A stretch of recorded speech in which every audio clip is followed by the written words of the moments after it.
महाराष्ट्र माझा, प्रत्येक गावातून आणि प्रत्येक जिल्ह्यातून थेट तुमच्यापर्यंत। नेरळ गोळीबार प्रकरणातील दोन्ही आरोपी अटकेत, पोलिसांची संयुक्त कारवाई। फरार आरोपीला 5 वर्षांनंतर गजाआड, नेरळ पोलिसांची मोठी तपास मोहीम यशस्वी। नेरळ येथील धामोते पेशवाई रोडवर 24 नोव्हेंबर 2025 रोजी झालेल्या गोळीबार प्रकरणातील दोन्ही आरोपींना पोलिसांनी अटक केलेली आहे। या प्रकरणी भारतीय शस्त्रास्त्र अधिनियम 1959 चे कलम 3(25) अंतर्गत गुन्हा दाखल करण्यात आला होता। फिर्यादी स्कूटीवरून घरी जात असताना आरोपींनी MH15DE 8518 या क्रमांकाच्या मोटरसायकलवरून येत त्यांचा पाठलाग करून गोळीबार केल्याची घटना घडली। तपासात ही घटना पूर्व वैमनस्यातून झाल्याचे निष्पन्न झाले।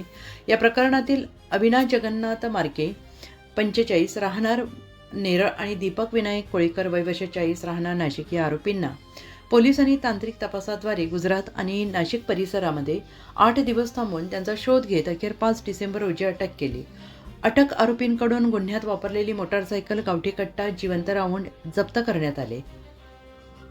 आरोपी अविनाश मार्के हा मागील 5 वर्षांपासून खुनाच्या गुन्ह्यात फरार होता आणि त्याच्यावर खून, दरोडा, आर्म ॲक्ट सह एकूण 15 गुन्हे नोंद असल्याचं तपासात आढळलेलं आहे। आरोपीत अविनाश मार्के याच्यावर संगमनेर येथे देखील खुनाचा गुन्हा नोंद आहे आणि तेथून तो फरार होता।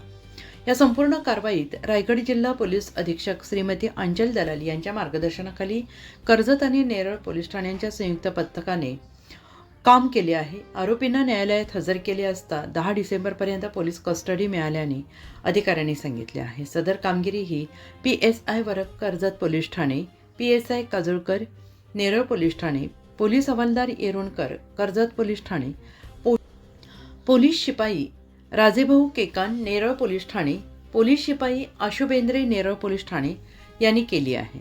नेरळ पोलीस ठाण्याने केलेल्या कामगिरीचे सगळ्यांकडून कौतुक होते आहे। या गुन्ह्याचा पुढील तपास सुरू आहे।